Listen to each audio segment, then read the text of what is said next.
And welcome inside the Backstage Pass TGIF version. And I'm so thankful the weekend is here, more time with the family, and more time to do the things we love to do here on the show, presented by our friends over at Bangtail Whiskey. Good weekend to get that drink on, too. Bangtail.com or easyliquor.com. Mix it with your favorite cocktail, and it's invading Texas now. Nashville, too, as well, at Live Oak, Total Wine and Specs, all the good places out there.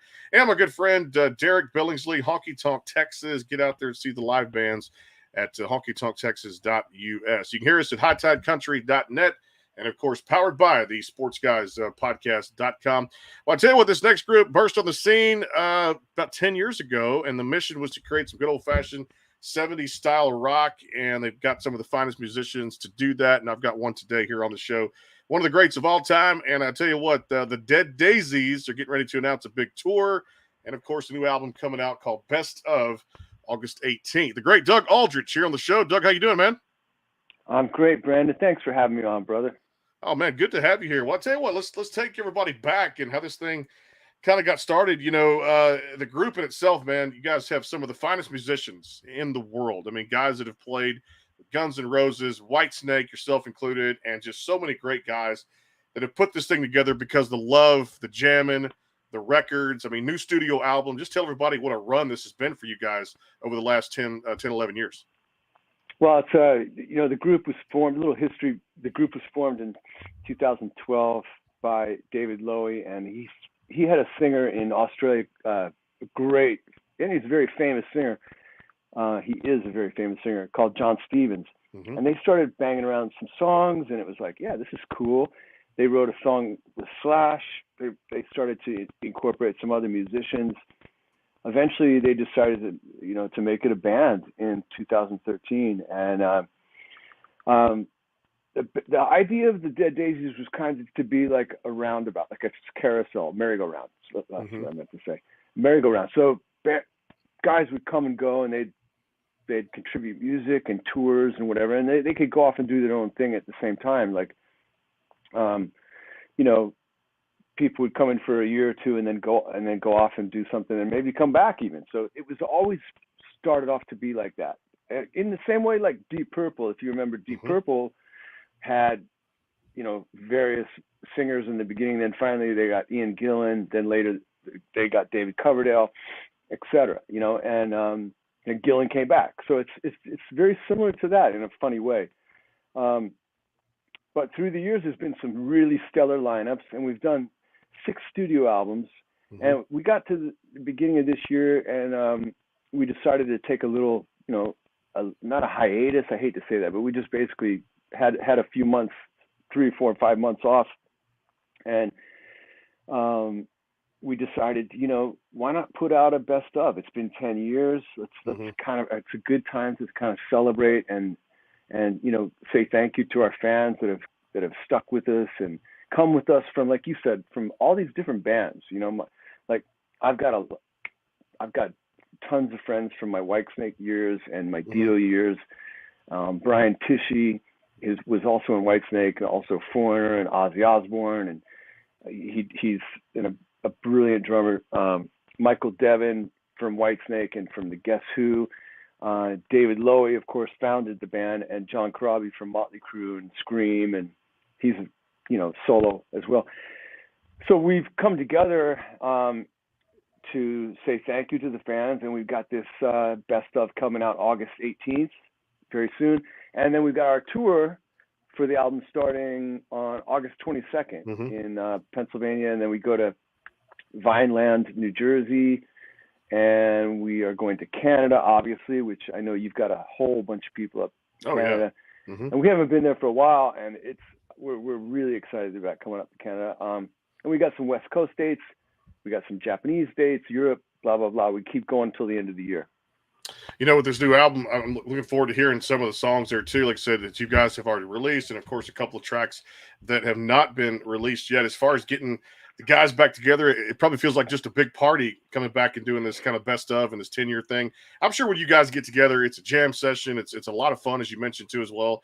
And you probably take that from the studio and take that out to the stage, man, and just bring out so much of the performance and that stage presence that you guys have all had playing with these iconic bands that you mentioned too. How much fun is it playing just in front of the live audience and taking what you do in a studio, which is basically, put that record out there, record it, and songwriting, and see something come from nothing to something and be born, and then take that over to the stage to electrify the crowd.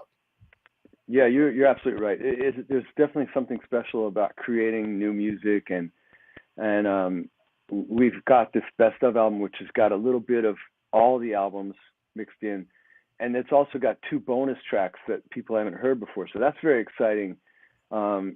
There's two really great songs that we just were extras. So we didn't need them on the album. It's not that they weren't great, because they're really great tunes. I think people are really going to enjoy them. They're with Glenn Hughes on lead vocals, and but yeah, like you said, I mean, look, Brendan, I don't care if I'm playing down the street at the barbecue spot, or if I'm playing in Poland to 500,000 people. It's just a blast to play music live. I mean, it's just there's nothing like it, and so we're very excited. These are all my bros. We are all friends. We've known each other from different bands. Me and John Corabi grew up together in Philadelphia, and I've known him since the 70s. Wow. Believe it or not. Late 70s. That's when I met him. And I think 79 is when I met John. And he's just an amazing front man. He's an amazing singer. I've worked with some of the greatest singers of all time, including John, and I've been really blessed. And Michael Devin, our newest secret weapon, is he's come from Whitesnake. I've been out of Whitesnake for about 10 years now, but or so, and he is incredible. He's got an amazing voice. So him and Krabi together is a powerhouse. And him and Tishy together. I mean, every lineup that we've always had a great rhythm section with Glenn Hughes on bass or Marco Mendoza. And Michael Devin and Brian, though, they go way back, man. They've played literally thousands of gigs together, from clubs to concerts to arenas to whatever they've done with Whitesnake or George Lynch, or all these different opportunities that they've had to play together. And it's just a great sound, and it's a great feel to play with those guys. Yeah, I wanted to get your take before I take my first break. Time out here. Just the you mentioned Whitesnake there, and iconic. I mean, 80s. My God, just David Coverdale, the whole thing there, the songs, the jamming.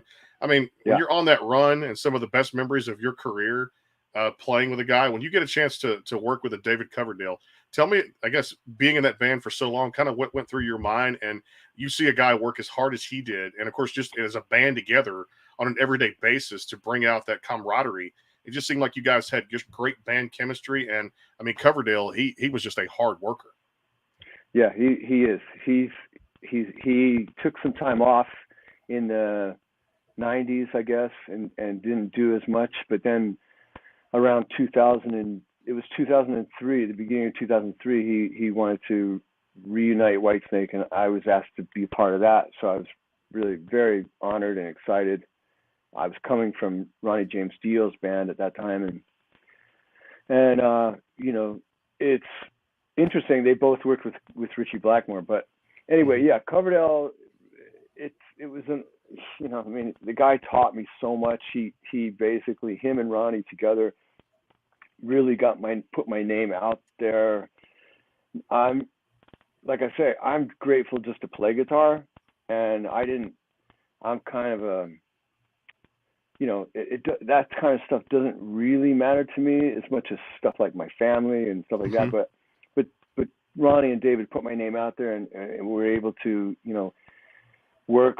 We were able to work and tour, and it's been an amazing journey, So I wrote a bunch of songs with David, and over the years, wrote like 30 songs with David, and co-produced a bunch of records with him.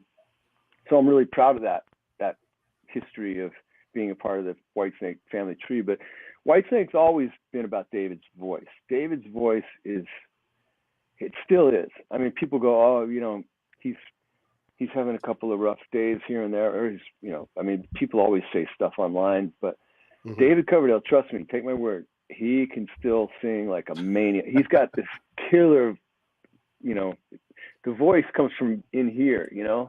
Yeah. And he's got this killer sound. Granted, he can't run around stage at 70 years old and do that screaming, but he's still got it. It still sounds, when you talk to him, you know, you can hear that tone still. He's got the tool, man, no doubt. People are either born with it or you're not right there. The tool you talk about. We got to take a quick time out. More conversation to get to with Doug Aldrich here of the Dead Daisies, and check out the deaddaisies.com, of course, for all the tour information. We'll go over a couple dates.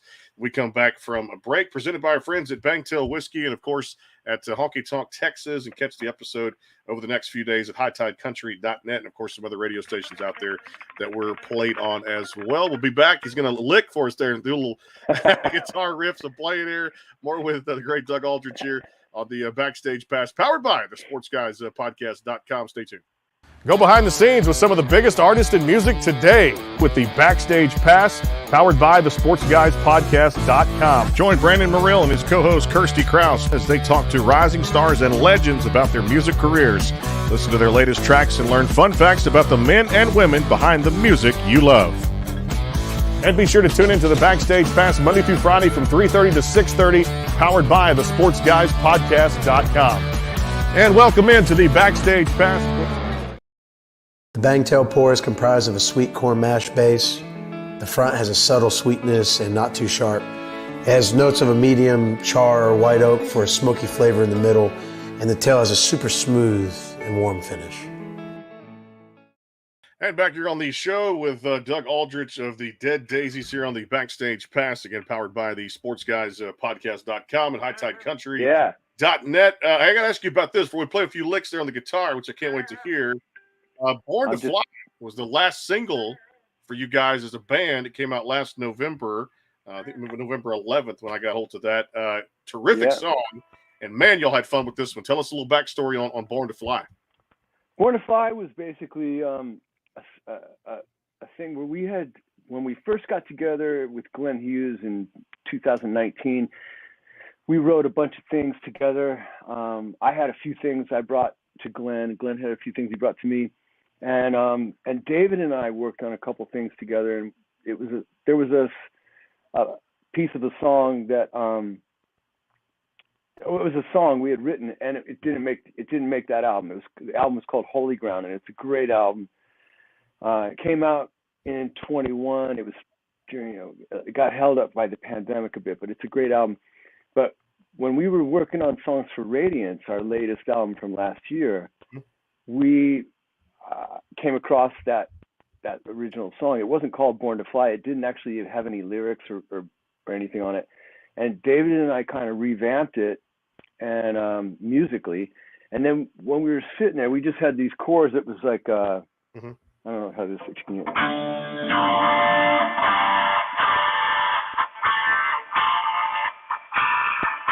And we just came, because I was born to fly, over those chords. Born to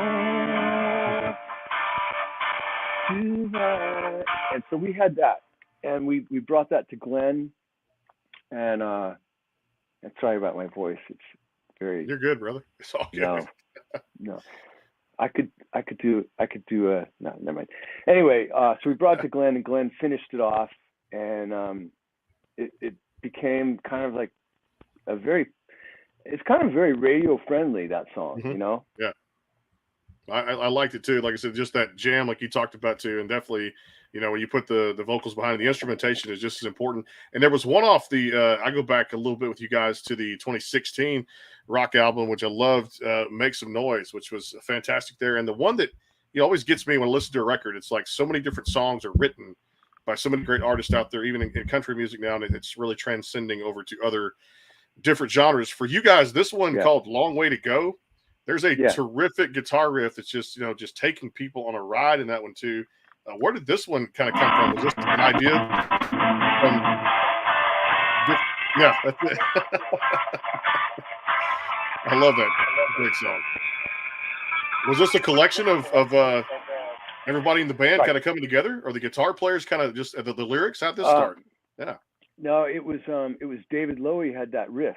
Mm-hmm. It was a very interesting riff because it was in off time. It was not in 4/4. The time signature was not actually. The riff was just a little bit longer than a bar, so I guess it was 6 beats. Yeah, something. And I actually never analyzed it before, Brandon. But anyway, he had that riff, and then me and Brian Tishy kind of worked on tightening up the riff a little bit and some basic ideas. And I have to say, Marty Fredrickson and John Corabi.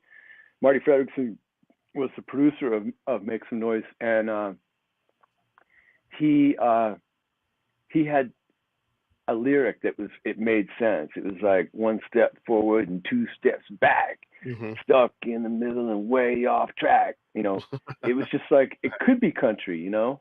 Yeah, so good. it definitely, it could be a great country track, but for us, it's been a staple song that we play every night. David starts it off, and we just roll through that baby. That's a great way to set a tone for a record too. You also took one of my favorite ones there. You guys have done the covers album too. That we talked a little bit about this one, which I enjoyed a lot, which was Locked and Loaded, the covers album too. It had a lot of cool things on that one. Fortunate Son, of course, the iconic song it is. Y'all put your own flavor on that, and taking some of these iconic songs on Locked and Loaded, and had a blast with this, right? Yeah. That was too. We were in the studio doing Make Some Noise, and we thought, why not give it a shot? Like let's try. We listened to the song, and then we just played through it twice, and I think the second take was the one we went with, and it was and it's just a great tune by Creedence, and we play it a little differently every day. Sometimes I'll do the part.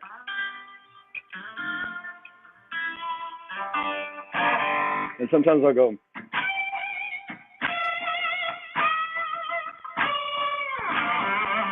So it just depends on the night or whatever, but it's a great tune, and we've gotten a lot of mileage out of that song off of the internet and stuff. Which is cool there too. Another one off there too, having fun with this record for Locked and Loaded, was Midnight Moses. Give us a little backstory of that one. Okay, that's an interesting story, because at that point there was a great lineup in the Dead Daisies with Richard Fortus, Dizzy Reed, Marco Mendoza, Brian Tishy, and David Lowy, of course, and John Corabi. And so I knew about the Dead Daisies, but I never really checked them out that much. I heard about it because I know Marco was telling me about it, and I'm doing this thing called the Dead Daisies. It's really cool, blah, blah, blah. And I'm like, cool. But I didn't really know about it. But then I saw that video from Midnight Moses, and it was kick-ass. It was really, really great. And I thought, wow, this band sounds amazing. But the backstory is like I told you, back in 1979, I met John Corabi, and we grew up in Philadelphia. So you know, we're Eagles fans. There you go. Sports talk is coming. Yeah. So we used to go to the clubs in New Jersey. We could sneak in with a fake ID, and there was a band they'd always played Midnight Moses, and it was their kind of signature track, and it was so great when they played it. Just the whole place went crazy. And then later we found out it was a cover by Alex Harvey's band, and then years have gone by. John Corabi, I was doing different things, and then joining Dio and Whitesnake, and John was doing Motley Crue and this and that. And then in 2015, I hear there's John Corabi singing Midnight Moses. And I was like, oh my God, that's freaking perfect. He pulled out the secret killer track, And a lot of people think that's a Dead Daisies song because the way they played it was very heavy, and and then John's voice is very unique and definitely different than the original. Vocal is a little softer maybe, and John's got this fucking bark to it. It sounds really good. I love it too. I tell you, off the Radiance album too, Doug. I loved the track on there. Really jammer type, just good feel on a Friday, get off work, and you really can feel this kind of stuff. Shine On, man. Shine On, just from the Radiance album, which came out last year. Yeah. Fantastic song, dude. A lot of fun with this one, right? Yeah, man, that was a last minute addition to that album. Mm-hmm. We were, because the pandemic changed the schedule on Sure. everything, and we kept pushing stuff back, and we didn't know what tour we were going on, or we would get pushed back. And then we decided, okay, we got some time off, let's make a record. And we had a bunch of songs, but we wanted it to be, like you said, a heavy 70s style, 80s style, whatever, just good tunes, and we had a bunch of songs, but there was a track that David Lowy and I had worked on. It started off with a riff he had, and it turned into Shine On, and it was just kind of a kick-ass, straight-ahead rock track. But Glenn sang a really catchy melody on it, and Shine On I thought was a really strong title. And that's all that Glenn's about, is just being positive and being present in the moment and shining on, and and so that song is really cool. And it was that's one of the songs that we were playing it a lot last year. We may break it out again, but there's a lot of material now that we got this best of album coming out. Yeah, it's coming out August 18th, so you guys can make sure plans to grab it, and of course, definitely put it on all your charts out there wherever you stream, all the digital platforms. Make sure the best of August 18th, and of course, the deaddaisies.com for the tour information there. I want to ask you before I take my next break, real quick. I know you guys have partnered up with the leading manufacturer of guitar amplifiers of Black Star Amplification, which is really cool, and this is going to blast out your guys, best for all these upcoming live shows coming out. Talk about just this partnership, and I've heard Black Star, terrific product, terrific people, and they do great work. Yeah, we just had the opportunity to start working with them, and I've known those guys since they started the company. I've been a Marshall guy my whole life, and I own a ton of different amps, Fenders and Marshalls and whatnot, and I knew the Black Star stuff was great. I knew it. I heard it. A lot of my friends were playing that, the amps and different ones, but then I never really had an opportunity to actually live with one. And then finally we got this opportunity, and I played through their HT Stage 100. It's actually not here. I brought it in the house, but it's a great amp. Very versatile. I was just blown away getting these, my real sound that it's always in my head. I was able to dial that in, no problem. And then it had all these other tones in it. And they're just great people too. They're very supportive. It's a great company. Their R&D part of their company is kick-ass. They've got these, it's about the size of this. It could fit in a shoebox. It's a mini amp pedal board. So basically, you go directly out of this pedal board into a 4x12 cabinet, or directly into the PA, and it's got everything you need from extra distortion, delay, reverb, and effects. And it's insane. It sounds like a stack of amps, So I encourage everybody, and of course, on the road when you're traveling, they're little fly amp. You can get them in the Guitar Center or Sweetwater or whatever. They're just the best sounding little battery powered practice amp that's so great for travel, because the last thing you want to do if you're stuck in an airport, or you're stuck at a campground or wherever, you don't want to be looking for power. This is a battery powered thing, and it just sounds killer. It's very inspiring to play, and I got to say, the Black Star, it definitely has brought it. So everybody should check them out. Well, I can't wait to get to a concert too, and hopefully see you guys on a tour out there at some point, because it's just great sound, man. If you love 70s and 80s rock style, man, the Dead Daisies are for me, and they should do it for you guys out there too as well. We're going to take our final time out here with Doug Aldrich here on the Backstage Pass, again presented by friends over at Bangtail Whiskey, and of course Honky Tonk Texas coming back. We'll talk a little bit about the Burn It Down album, which came out a few years ago. That title track there, love that one here. More with Doug Aldrich. You'll send us to break here. Playing the riffs here, presented by Bangtail Whiskey, and of course your friends over at Honky Tonk Texas. Stay tuned, more coming up. Go behind the scenes with some of the biggest artists in music today with the Backstage Pass, powered by the SportsGuysPodcast.com. Join Brandon Morrill and his co-host Kirsty Krause as they talk to rising stars and legends about their music careers. Listen to their latest tracks and learn fun facts about the men and women behind the music you love. And be sure to tune into the Backstage Pass Monday through Friday from 3:30 to 6:30, powered by the SportsGuysPodcast.com. And welcome into the Backstage Pass. The Bangtail pour is comprised of a sweet corn mash base.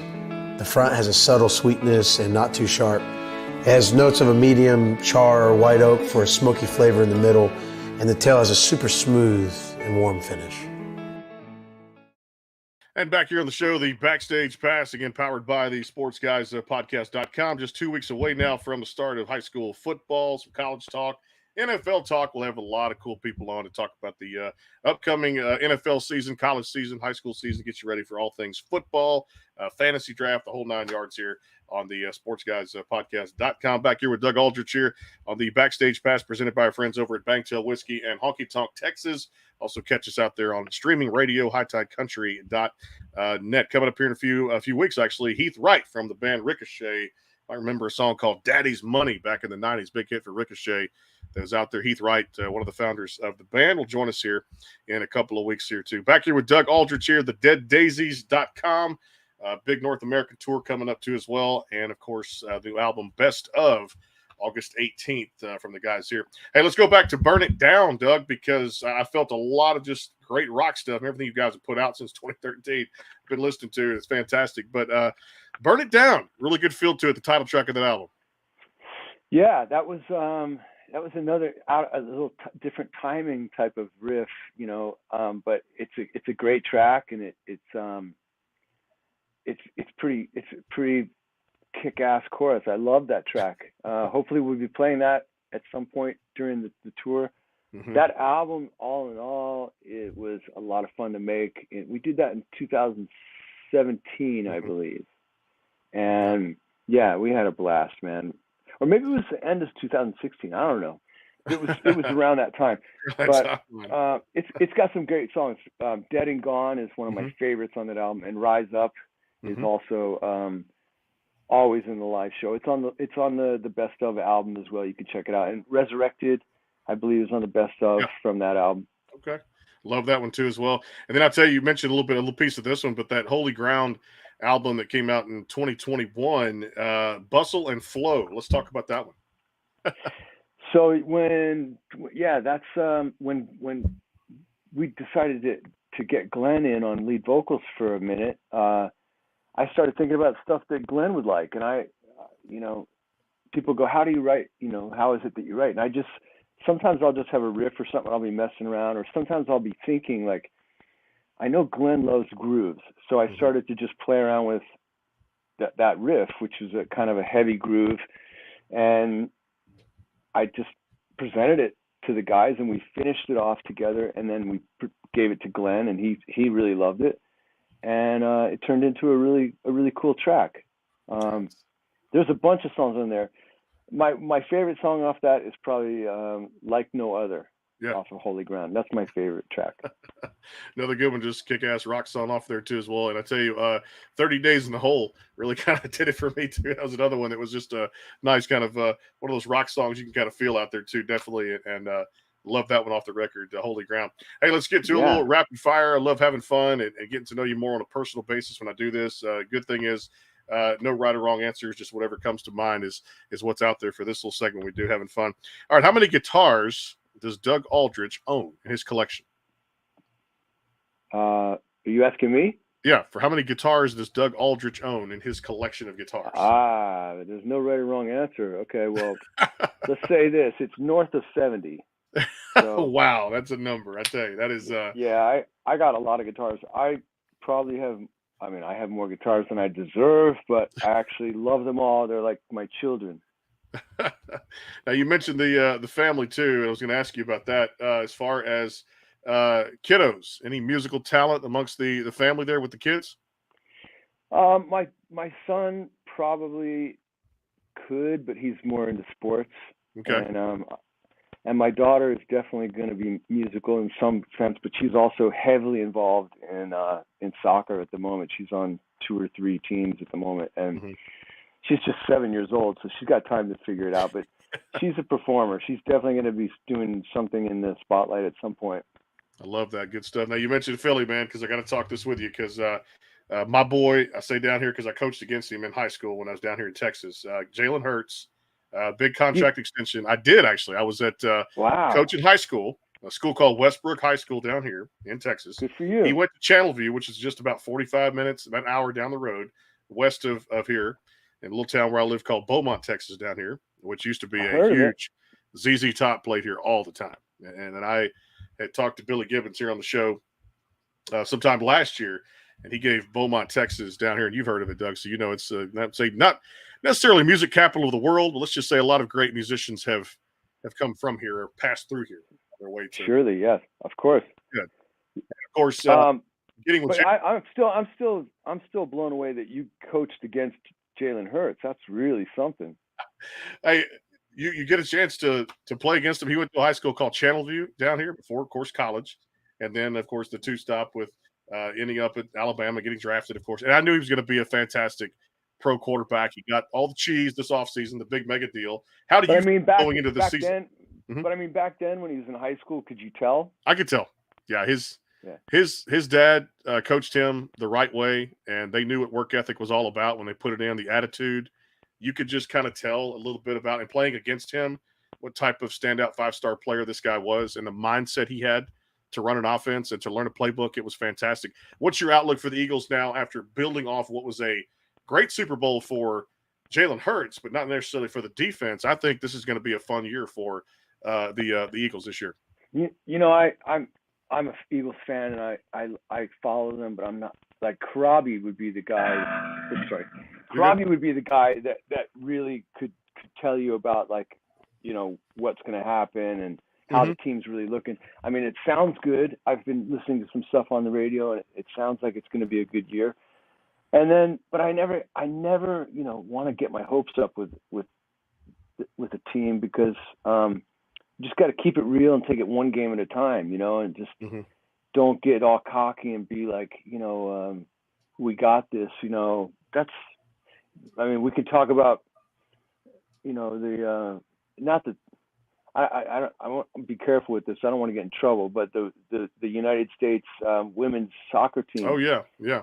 They were everybody expected them, and I think they kind of, you know, they did their best or whatever, but it was overhyped, and so I get disappointed when I start to, you know, I don't want to get myself ahead of it. It's one game at a time. That's it.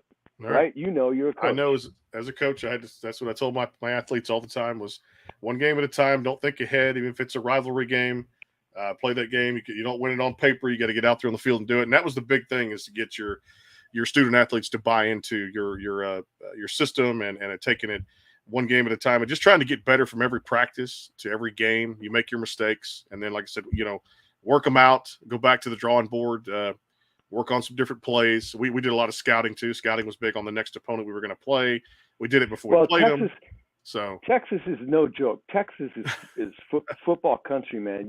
It's like, if you're going to play football in Texas, you better be serious, because it's not like anywhere else probably in the country. Maybe some other places, but Texas as a state in general is no joke when it comes to football. That's good stuff out there too. And you mentioned that U.S. women's soccer team. It was just kind of like, a little bit overhyped, and I mean, did the best they could too in the end. But I know that they could have executed better when it came against game against Sweden. My take is that, well, first of all, let me say this. I think, hey man, everyone's entitled to their own politics and their own things, but don't bring that on the field. I don't want to see that. True. I'm supporting the women's team because they're from America. That's it, man. I mean, I have nothing against anybody's, you know, whatever they want to protest against. That's cool, man. But don't do it on the soccer field. Yeah. So that's one thing that was, for me, upsetting. And people go, hey, man, the whole thing about the U.S. is the freedom to you do what you want and protest against the song or whatever. It's like, no, you're representing the U.S. I'll go to the protest with you, but not on the day of the game. Let's keep our head on the field, not about, the politics. And then secondly, it was a weird year because they got a couple of very talented girls, and then they got a bunch of older girls that are at they were very talented in their day, but I mean, like, Rapinoe, the one, the controversial one, she didn't do anything, and except distract the girls from being focused. And then the other one who's great was the striker. What's her name? You know what I'm talking about? Julie Ertz. Are you talking about? No, number 13. What's her name? She's thinking of the other one. I know Megan Morgan. Rapinoe. Yeah, Morgan. Alex. Yeah, Alex Morgan. Yeah. She was a tremendous player.